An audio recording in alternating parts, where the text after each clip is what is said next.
Hello students, good morning students. आज हम limitations of statistics की बात करेंगे। इनफैक्ट जो आज का मॉडर्न टाइम है इसमें स्टैटिस्टिक्स एक क्रूशियल सिग्निफिकेंस के साथ इमर्ज हुआ है। फिर भी इसकी कुछ लिमिटेशंस हैं जिन्हें ख़त्म करना पॉसिबल नहीं है। वो कौन कौन सी लिमिटेशंस हैं उनके बारे में आज चर्चा करेंगे। तो इसमें से सबसे पहली लिमिटेशंस है स्टडी ऑफ न्यूमेरिकल फैक्ट। इसका मतलब क्या है? केवल संख्यात्मक तथ्यों का अध्ययन। यानी जो स्टैटिस्टिक्स है वो केवल उन न्यूमेरिकल टर्म्स को का स्टडी करती है, उन टर्म्स की स्टडी करती है जो न्यूमेरिकली एक्सप्रेस किए जा सकते हैं। क्वालिटेटिव फिनोमेना जैसे ऑनेस्टी है, फ्रेंडशिप है, विजडम है, हेल्थ है, इस तरह की चीज़ों का इसमें कोई स्टडी नहीं की जाती है। तो पहली बात है, केवल ये न्यूमेरिकल फैक्ट्स की स्टडी करती है, क्वालिटेटिव फैक्ट्स की स्टडी नहीं करती है। दूसरी, स्टडी ऑफ एग्रीगेट्स ओनली, यानी केवल समूहों का अध्ययन। इसमें केवल समूहों का अध्ययन किया जाता है, यानी एक पार्टिकुलर यूनिट का अध्ययन इसमें नहीं किया जाता है। इसमें अगर हमारे पास एग्रीगेट क्वांटिटी है, क्वांटिटेटिव फैक्ट्स की एग्रीगेट है, तो ही हम उसकी स्टडी कर पाएंगे। एक पार्टिकुलर यूनिट की इसमें स्टडी नहीं होती है। एग्जाम्पल के रूप में आप इसको ले सकते हैं। सपोज करके चलिए आपके क्लास टीचर की जो अर्निंग है वो 50,000 पर मंथ है। अब इसको, क्योंकि ये इंडिविजुअली रिलेटेड है, इसलिए इसको स्टैटिस्टिक्स का सब्जेक्ट मैटर नहीं कहा जा सकता। तो फिर ये सब्जेक्ट मैटर स्टैटिस्टिक्स का कब होगा? कि अगर हम ऑल ओवर कंट्री के टीचर्स की इनकम की स्टडी करें और ये पता लगाने के लिए करें कि उनमें जो रीजनल डिफरेंस है वो कितना है, तब ये स्टैटिस्टिकल मैटर हो जाता है। यानी केवल एग्रीगेट फैक्ट्स को ही हम स्टैटिस्टिक्स में शामिल करते हैं, कोई एक पार्टिकुलर यूनिट को इसमें शामिल नहीं करते हैं। तीसरी बात, तीसरे नंबर पर आता है homogeneity of data N essential requirement, यानी कि आंकड़ों में एकरूपता या सजातीयता का होना आवश्यक है। यानी आंकड़े एक ही प्रकार के होने चाहिए, उनमें सजातीयता होनी बहुत ज़रूरी है। अगर उनकी क्वालिटी डाइवर्स है, काइंड डिफरेंट हैं, कंपेयर नहीं किए जा सकते हैं, तो उसे हम स्टैटिस्टिक्स में स्टडी नहीं कर सकते हैं। फॉर एग्जांपल, अगर आप ये चाहो कि प्रोडक्शन ऑफ ग्रेन, अनाज का उत्पादन, और प्रोडक्शन ऑफ क्लॉथ, इनकी कंपेयर करना चाहो तो इनकी कंपेयर आप नहीं कर सकते हो। क्यों नहीं कर सकते? उसका रीज़न ये है कि जो क्लॉथ है वो तो मीटर में मेज़र किया जाता है और जो ग्रेन है उसको टन में मेज़र करते हैं। तो दोनों की मेजरिंग यूनिट डिफरेंट हैं, इसलिए इनको कंपेयर करना कठिन है। तो होमोजेनिटी डाटा में होना बहुत ज़रूरी है। हाँ, इतना ज़रूर है कि इनके प्रोडक्शन की तुलना तो नहीं की जा सकती है, लेकिन अगर इनकी वॉल्यूम्स की वैल्यूम निकाल लें, अगर उनके उत्पादन का मूल्य निकाल लें, तो उत्पादन के मूल्य की तुलना की जा सकती है। उसके बाद फोर्थ पॉइंट आता है results are true only on average.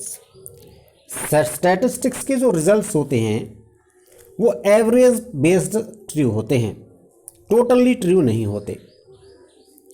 ये एक ब्रॉड टेंडेंसी को एक्सप्रेस करता है।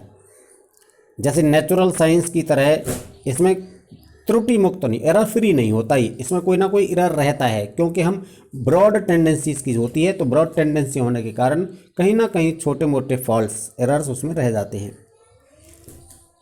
अगर आप एक एग्जांपल लेके चलें, आप कहें कि जो भारत है उसमें पर कैपिटा इनकम 50,000 पर एनुअम है, यानी प्रति व्यक्ति आय 50,000 रुपये है। तो इसका मतलब क्या है? इसका मतलब ये नहीं है कि भारत में प्रत्येक व्यक्ति की आय 50,000 है। कुछ व्यक्तियों की आय 50,000 से मोर हो सकती है, कुछ व्यक्तियों की आय 50,000 से लेस हो सकती है, क्योंकि जो 50,000 पर कैपिटा इनकम हमने निकाली है ये तो एवरेज इनकम है, यानी हमने तो सबकी जो आय को जोड़कर और उसको टोटल पॉपुलेशन से डिवाइड कर दिया, तो इसमें कुछ की ज़्यादा होगी और कुछ की कम होगी। तो यहाँ जो हमारे रिजल्ट्स होते हैं वो एवरेज बेस्ड होते हैं। ये भी एक इसकी लिमिटेशन है, यानी इसमें हम जो रिजल्ट देते हैं वो एवरेज बेस्ड होता है। उसके बाद आता है विदाउट रेफरेंस रिजल्ट्स में प्रूव टू बी रॉन्ग। अगर हम बिना संदर्भ के परिणाम निकालते हैं तो वो गलत हो सकते हैं। यानी कहने का मतलब क्या है कि हमें अगर सही मायने में कंक्लूजन निकालना है तो हमें उन कंडीशंस को समझना ज़रूरी है, उन सर्कमस्टांसेस को समझना ज़रूरी है जिनमें उनको डाटा जो इकट्ठा किया गया है वो कौन सी परिस्थितियाँ थी, अदरवाइज हमारे डिसीजन रॉन्ग हो जाएंगे। कहने का मतलब है कि हम जो आंकड़े ले रहे हैं उनके सर्कमस्टांसेस के बारे में, कंडीशंस के बारे में भी तो हमें जानकारी होनी चाहिए कि कौन से सर्कमस्टांसेस में आंकड़े इकट्ठे किए गए हैं।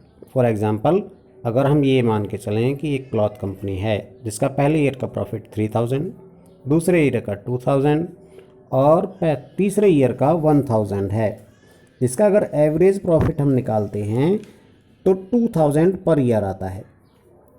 ऐसे ही एक पेपर कंपनी है। पेपर कंपनी में अगर आप देखें तो पहले ईयर का जो प्रॉफिट है वो 1,000 है, फिर दूसरे ईयर का 2,000 है और तीसरे ईयर का 3,000 है। इसका एवरेज प्रॉफिट भी 2,000 आता है। अब बात यहाँ आती है कि दोनों के एवरेज प्रॉफिट 2,000 है। इसका मतलब ये है कि दोनों कंपनियां सेम कंडीशन में चल रही हैं, दोनों के सेम प्रॉफिट हैं। लेकिन अगर आप इसके सर्कमस्टांसेस देखें तो आपको लगेगा कि जो क्लॉथ कंपनी है वो डिक्लाइन कर रही है और जो पेपर कंपनी है वो प्रोग्रेस कर रही है। तो सर्कमस्टांसेस के आधार पर हमारे डिसीजन सही होते हैं, अगर हम उनको ना लें तो हमारे डिसीजन गलत हो सकते हैं। इसी तरह अगला है only can be used only by expert. केवल एक्सपर्ट यूज़ कर सकते हैं इन्हें। दूसरा, अननोन व्यक्ति के अगर हाथ में ये आंकड़े चले जाएं तो इससे गलत प्रयोग किए जा सकते हैं। ऐसे ही है स्टैटिस्टिक्स, अगर एक अनक्वालिफाइड पर्सन के हाथ में चले जाते हैं तो ये बिल्कुल ऐसे मान के चलिए आप जैसे किसी क्वैक के हाथ में मेडिसिन दे दी जाए, जिसके रिजल्ट्स डिजास्टर्स हो सकते हैं।